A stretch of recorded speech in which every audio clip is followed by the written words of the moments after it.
Welcome back to everyone. In this video I will guide you how to fix when keeps updating on Motorola Moto G37.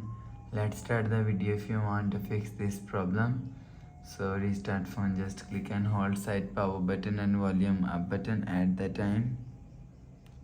Click on this restart icon. Again tap on this restart icon. Phone is restart. After restarting, enter phone pin. You will see your problem is solved. But if it not solved, go to app library, click on settings app.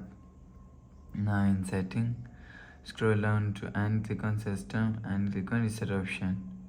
Click on reset all setting, enter phone pin, click on this icon. You will see your problem is solved. But if it's still not solved, go to app library, click on settings app. Now in settings, click on system and update. You will check your software update is latest.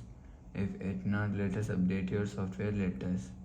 After update software latest, go back to home screen. You will see your problem is solved. So please subscribe for more new latest videos. Thanks for watching.